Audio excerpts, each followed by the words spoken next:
嗨，今日2016年嘅5月28號上晝7點零鐘，已經曬到你傻啦！你睇呢個前面呢個就係八仙嶺啦。今日香港嘅天氣好熱啊，會有機會係30幾度。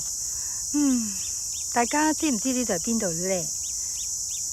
後邊正話望住嗰個呢，就係八仙嶺，呢個呢，就係船灣淡水湖俯瞰落嚟嘅一個景象。咁樣你睇下，望到好遠呢，係好靚㗎。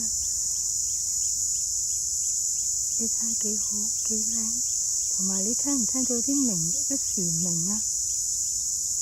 呢個就係我好中意嘅地方啦。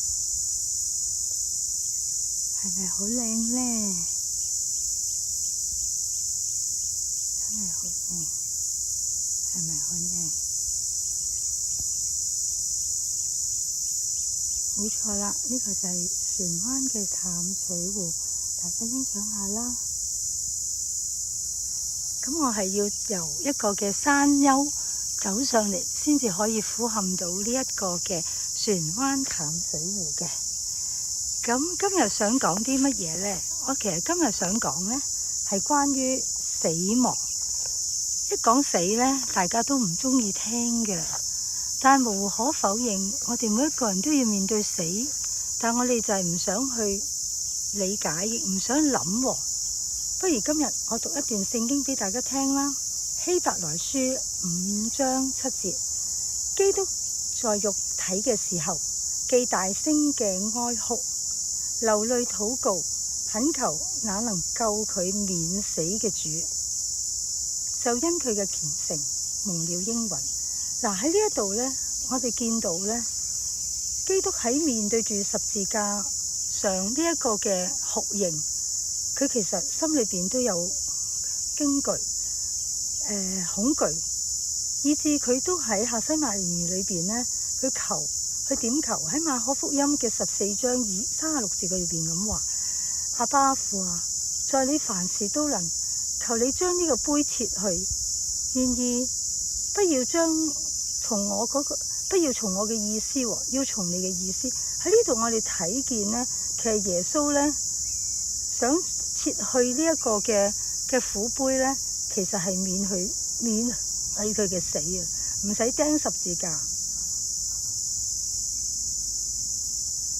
既然呢，耶穌都知道佢嚟嘅目的要受死，點解佢喺臨死嘅時候呢一刻佢咁嘅祈禱呢，都有時可能令人費解。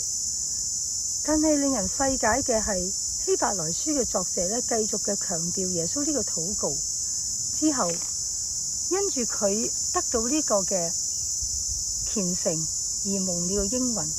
換句話嚟講，就係講耶穌佢呢個祈求，神答應咗佢，叫佢不用受死，不用釘十字架，係唔係呢？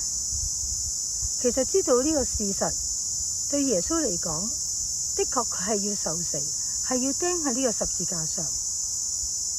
而關鍵就在於一個免死。好得意喎！呢度好吊詭㗎。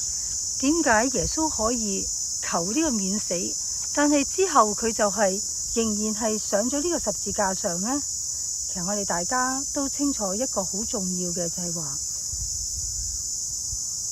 耶穌話俾我哋聽，佢死後係3天嘅復活。呢個3天嘅復活就正就係免去咗呢個死亡。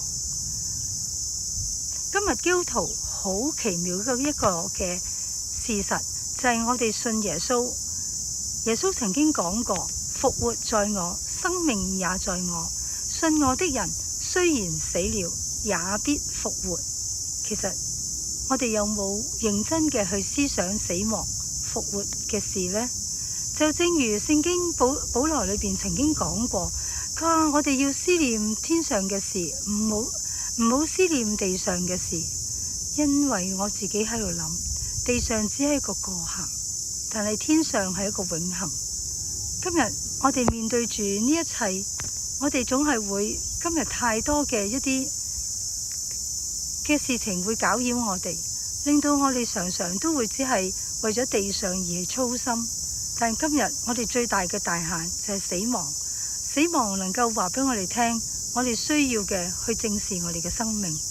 好啦，我希望我哋能夠多啲去想死亡，係讓我哋多去明白我哋嘅生活嘅意思，要以致我哋每日嘅生活更加嘅充實，以致我哋能夠準備好死後我哋迎接嘅生命。好啦，今日我就講到呢度啦，祝福大家有一個美好嘅一日，拜拜。